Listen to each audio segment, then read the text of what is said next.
IPL 2025 के mega auction के लिए रिटेन की जो लिस्ट है वो जल्द जारी हो सकती है। अब इस मामले में चेन्नई सुपर किंग्स की अगर बात करें कि वो किन खिलाड़ियों को रिटेन करेंगे और खासकर किन 3 खिलाड़ियों को मेगा ऑक्शन से पहले बाहर कर देना चाहिए ताकि या तो राइट टू मैच कार्ड या फिर कम दामों में उन्हें खरीद ले। तो सबसे पहले अगर रिटेन की बात करें तो इसमें सबसे पहला नाम आता है आपका कैप्टन ऋतुराज गायकवाड़ या फिर रविंद्र जडेजा। हो सकता है कि जडेजा सीनियर है इसीलिए उन्हें 18 करोड़ मिले और ऋतुराज को 14 करोड़ और 11 करोड़ पे आप शिवम दुबे को रिटेन कर लें या फिर मथीशा पथिराना।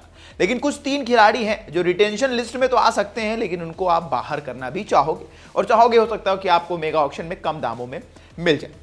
ऑक्शन से पहले ये बड़ा फैसला लेना होगा। नमस्कार, मेरा नाम है अंकित मिश्रा, आप देखना शुरू कर चुके हैं वन इंडिया हिंदी।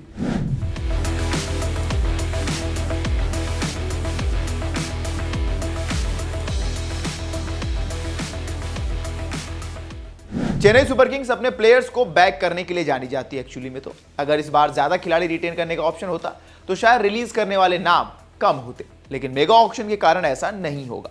नीलामी से पहले चेन्नई सुपर किंग्स को अपने बड़े नामों को भी टीम से बाहर करना पड़ेगा। 6 खिलाड़ी टीम में रखे जा सकते हैं। ऐसे में 6 तो रिटेन वैसे भी नहीं किए जाएंगे, मैक्सिमम 3 रिटेन करेंगे क्योंकि चौथा रिटेंशन की प्राइस फिर 18 करोड़ है और फिर चौथा कोई ऐसा खिलाड़ी है नहीं जिसको 18 करोड़ दिया जाए। 4 करोड़ पे धोनी को आप अनकैप्ड की तरह रिटेन कर लेंगे, लेकिन फिर 2 आप आरटीएम लेके जरूर उतरना चाहेंगे ताकि आप कुछ खिलाड़ियों को वापस लाए। ऐसे में सवाल उठता है कि किन किन खिलाड़ियों को अब टीम से रिलीज करने का सही समय आ गया है। रिटेन करने के लिए टीमों के पास महज 6 स्लॉट है। Chennai super Kings 1 slot Mahendra Singh Dhoni के लिए रख सकती है, उनको बतौर अनकैप्ड खिलाड़ी करेगी जो हमने आपको बताया। टीम में काफी बेहतरीन खिलाड़ी हैं तो रिलीज के नामों को चयन करना भी मुश्किल टास्क होने वाला है। यहां आपको उन टॉप 3 प्लेयर्स के बारे में जानना चाहिए जिनको इस बार नीलामी से पहले रिलीज किया जा सकता है। लिस्ट में पहला नाम है तुषार देशपांडे, जो पिछले 2 सीजन से चेन्नई सुपर किंग्स के लिए काफी अच्छा प्रदर्शन करते हैं और कुल 38 विकेट झटके, यहां तक कि तो उन्हें पर्पल कैप मिली थी 2023 में। शानदार प्रदर्शन करते हैं, विकेट्स भी लेते हैं और अहम मौकों पर हालांकि थोड़ा महंगे साबित होते हैं लेकिन शुरुआती विकेट्स निकालकर चेन्नई को देते हैं। और सीएसके नहीं चाहेगी कि तुषार देशपांडे जो है वो आसानी से किसी टीम में चले जाएं, उन पर कोशिश तो की जाएगी।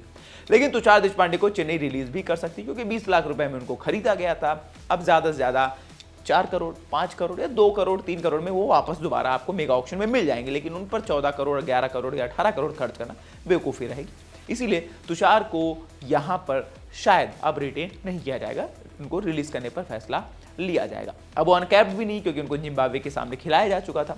इसके बाद अगर बात करें तो सबसे खतरनाक बल्लेबाज जो डेविन कॉनवे के रिप्लेसमेंट के तौर पर आए थे, बहुत युवा हैं, गेंदबाजी भी कर सकते हैं। शायद चेन्नई को इनको रिलीज करने में बहुत दिक्कत होने वाली है क्योंकि बहुत कम दाम में इनको ये मिल गए थे और ये ऑक्शन में गए तो इन पर बोली लगेगी। लेकिन ये 14 करोड़ या 11 करोड़ के खिलाड़ी हैं नहीं शायद, क्योंकि उतना ज्यादा अभी इनका निखर कर करियर नहीं आया। पर चेन्नई नहीं चाहेगी कि इनको रिलीज करके फिर खरीदा ना जा सके, कोशिश तो जाएगी।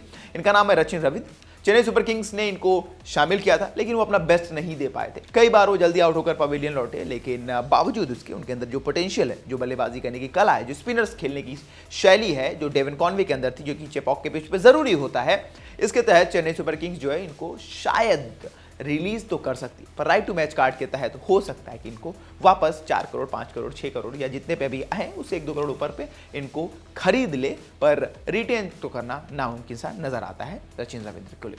इसके बाद अगर बात की जाए, तीसरा नाम है शिवम दुबे। शिवम दुबे को शायद रिलीज करके आरटीएम के तहत जरूर ला सकते हैं क्योंकि मथीशा पथिराना और शिवम दुबे ये 2 खिलाड़ी हैं जो तीसरे रिटेंशन के रूप में आएंगे जिनको 11 करोड़ देने। अब या तो मथीशा पथिराना होंगे या फिर शिवम दुबे। अब हो सकता है कि शिवम दुबे को अगर रिटेन करके 11 करोड़ चेन्नई देती है तो फिर मथीशा पथिराना ऑक्शन में जाएंगे और हम सबको पता है ये दोनों खिलाड़ी अगर ऑक्शन में गए तो 11 करोड़ से तो महंगे जाएंगे। इसीलिए शिवम दुबे को शायद रिलीज कर सकती है। हालांकि दोनों ही तरह की बल्लेबाजी कर सकते हैं, स्पिनर्स को अच्छा खेलते हैं, तेज गेंदबाजी को, हालांकि थोड़ा सा तेज गेंदबाजी में और बाउंसर में थोड़ा सा इनकी कमजोरी निखर कर सामने आई है, लेकिन T20 विश्व कप विजेता टीम का हिस्सा रहे हैं, गेंदबाजी करके देते हैं। जो शिवम अगर किसी टीम में आते हैं तो फिर हो सकता है कि इन पर दाव ज्यादा लगे। लेकिन आप सबको पता है कि शिवम पहले आरसीबी में रह चुके हैं और टीम में खेल भी चुके हैं, वहां उनका प्रदर्शन उस तरह का नहीं रहा था जैसा उनका चेन्नई में आकर हुआ था, इसीलिए हो सकता है कि इतना ज्यादा बोली ना लगे। तो चेन्नई सुपर किंग्स चाहेगी कि शिवम दुबे और मथीशा पथिराना या तो उनको रिटेन कर लीजिए 11 करोड़ में किसी एक को, या फिर ऑक्शन में दोनों को लेकर जाइए और आपके पास 3 आरटीएम बचेंगे, आप वहां से इनको ला सकते हैं। ऐसे में शिवम दुबे और मथीशा पथिराना पे फैसला लेना सबसे बड़ा फैसला होगा। इसके बाद एक और नाम है जो दीपक चहर का है। दीपक चहर को भारी रकम में खरीदा गया था, आपको याद होगा, लेकिन इंजरी के चलते बार बार अंदर बाहर होते रहे। लेकिन अब ये फिट हैं तो क्या इनको वापस सीएसके खरीदेगी या फिर किसी और टीम में जाएंगे? क्योंकि 14 करोड़ तक इनको बोली लगाई नहीं जाएगी, 7-8 करोड़ या 5-6 करोड़ में मिल जाएंगे तो फिर एक बार दीपक चहर को भी टीम में शामिल कर लिया जाएगा। तो ये जो है ये इस बार के आईपीएल में सीएसके जो है वो कर सकती है। आपको क्या लगता है कि इसको रिटेन और रिलीज किया जाएगा? हमें कमेंट करके जरूर बताएं। तब तक के लिए देखते रहें वन इंडिया हिंदी।